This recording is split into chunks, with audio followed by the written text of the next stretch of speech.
Salut la team, aujourd'hui on va mettre les choses au clair. Parce qu'on voit les mêmes business revenir en boucle sur les réseaux sociaux. Toujours les mêmes personnes qui vous expliquent qu'elles ont généré des dizaines de milliers d'euros et tout ça facilement, comme si que c'était la norme. Mais ce qu'on vous montre jamais, c'est la réalité du terrain. Les galères, les nuits blanches, l'argent perdu, les comptes bloqués. La majorité de ceux qui se lancent dans ces business-là finissent plus pauvres que quand ils ont commencé. Non pas parce que ces business sont mauvais en soi, mais parce qu'ils ont aucune idée de ce qu'ils font. Alors aujourd'hui, on va prendre les choses point par point et je vais vous montrer pourquoi ces modèles vous ruinent quand vous les abordez comme 90% des gens. À l'arrache, sans compétences, sans stratégie, sans vision. Commençons par l'e-commerce. C'est probablement le business le plus populaire qu'on voit partout sur les réseaux. À chaque coin de TikTok, de YouTube, d'Instagram, on vous vend l'idée qu'il suffit d'ouvrir une boutique Shopify pour devenir millionnaire. Mais la vérité, c'est que l'e-commerce est l'un des business qui demande le plus de compétences dans plein de domaines. Il faut savoir identifier un produit avec un réel potentiel, savoir faire des recherches produits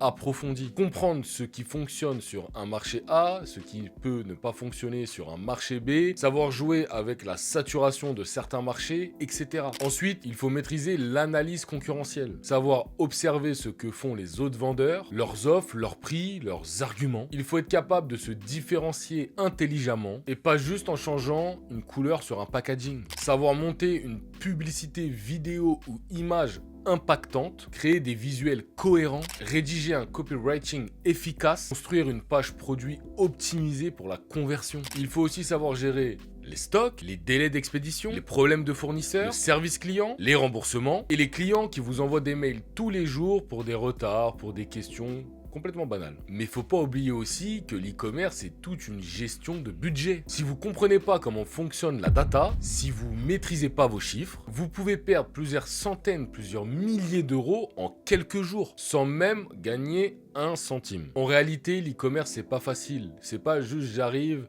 je trouve un produit sur AliExpress, je fais une boutique Shopify et c'est bon, je le vends. Et tout va bien. C'est gérer une entreprise complète avec des enjeux techniques, créatifs, humains et financiers. Et c'est aussi un secteur ultra concurrentiel où des dizaines de nouveaux vendeurs vendent le même produit que vous chaque semaine. Si vous n'avez pas une vraie vision, une vraie stratégie, des compétences solides et une capacité à tenir dans la durée, vous n'irez pas loin. Vous risquez simplement de cramer votre argent, votre énergie et de repartir avec l'impression que le business en ligne, c'est pas pour vous. Alors qu'en réalité, vous n'étiez juste pas prêt. Et si vous pensez que vous allez faire de l'argent avec une boutique bancale, sans compétences, sans branding et sans stratégie, vous allez juste cramer votre budget pub jusqu'au moindre centime. Ensuite, parlons du trading. Et là, on rentre dans un univers encore plus piégeux. Le problème aujourd'hui, c'est que beaucoup de gens confondent trading et jeu de hasard. Ils pensent qu'il suffit juste de regarder une ou deux vidéos sur YouTube, d'ouvrir un compte sur une plateforme et de cliquer sur acheter ou vendre pour faire de l'argent. Mais le trading, c'est tout sauf ça. C'est un environnement ultra technique et super exigeant. Vous devez apprendre à analyser les graphiques, à interpréter les indicateurs techniques, à comprendre le contexte macroéconomique, les nuits, les décisions de banque centrale et j'en passe. C'est un travail qui demande de la patience, de la rigueur et une formation solide. C'est pas juste deviner si ça va monter, si ça va descendre. Il s'agit de gérer un risque, de suivre une stratégie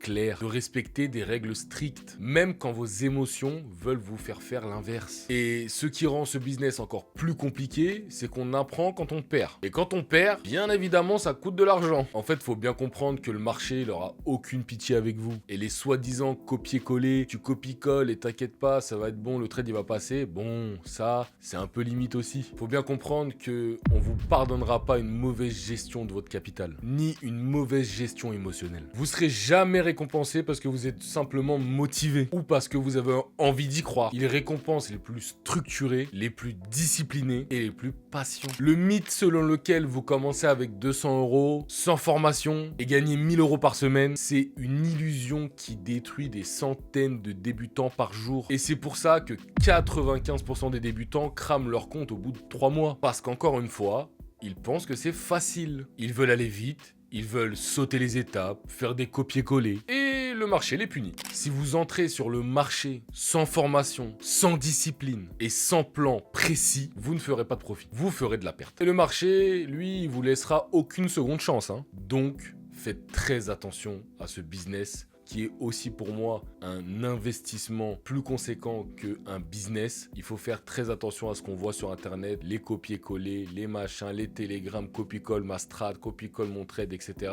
Faites très attention les gars, ne perdez pas votre argent bêtement. Et puis maintenant il y a ce nouveau phénomène aussi là, qu'on entend parler partout, le fameux manager OnlyFans. Beaucoup pensent que c'est le business miracle du moment, qu'il suffit de recruter une créatrice, de l'aider à poster un peu de contenu et de toucher une commission sans trop d'efforts. Mais la réalité, elle est tout autre. Derrière ce rôle, il y a une charge de travail énorme, instable, épuisante. Il faut d'abord trouver la bonne personne, puis la motiver, la gérer au quotidien, coordonner la création de contenu, planifier les publications et s'assurer qu'elle reste régulière, cohérente et impliquée. Vous devez aussi gérer son image, sa notoriété, répondre à ses doutes, ses moments de baisse, ses peurs, parfois même ses états émotionnels. En plus de ça, vous devez être en première ligne sur la gestion de ses messages, réponse aux abonnés, création d'interactions artificielles, gestion des promotions, scénario de vente personnalisé, offres exclusives, et j'en passe. C'est un rôle qui demande une implication totale, parfois 7 jours sur 7, avec très peu de leviers pour automatiser quoi que ce soit. Et juridiquement, soyons clairs, c'est un business flou, rarement structuré proprement, et souvent très difficile à justifier si vous voulez en faire une activité pérenne sur long terme. Ce n'est aussi pas vraiment scalable, pas très stable, et ça repose entièrement sur une personne humaine qui peut du jour au lendemain tout arrêter, changer d'avis et puis vous retrouvez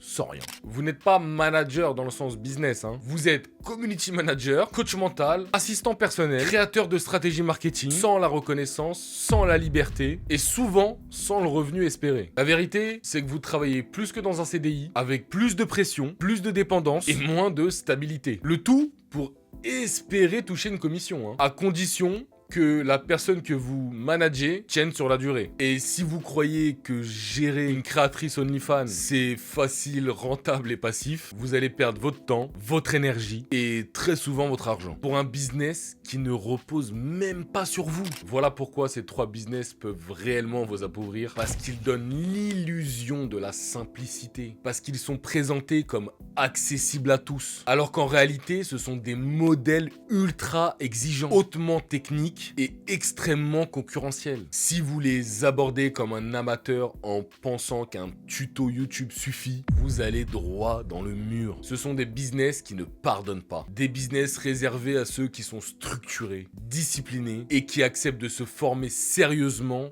pour progresser. Si vous cherchez des raccourcis, des méthodes miracles ou des résultats sans effort, bonne chance. Mais ce sera sans résultat. Bien sûr, aujourd'hui, j'ai été très cash. J'ai volontairement appuyé sur tout ce qui ne va pas dans ces business. Pas pour vous décourager, mais pour que vous ouvriez les yeux. Parce que si vous y allez mal préparé, c'est pas un business. C'est une chute libre. Maintenant, soyons honnêtes. Il y a aussi des personnes qui réussissent avec ces business. Et pour moi, pour être transparent, il y en a un que j'ai utilisé pour créer ma liberté financière et géographique. Du coup, à votre avis, lequel c'est? Mettez-le en commentaire, j'aimerais bien savoir si vous avez un peu deviné ou pas du tout. Et si ça vous intéresse, je vous fais une deuxième vidéo avec tous les... Du coup, cette fois-ci, avis positifs de ces 3 business. Si vous avez kiffé la vidéo, pensez à liker, à vous abonner, ça fait toujours vraiment plaisir. De toute façon, on se retrouve très vite pour du nouveau contenu. Prenez soin de vous la team, à la prochaine.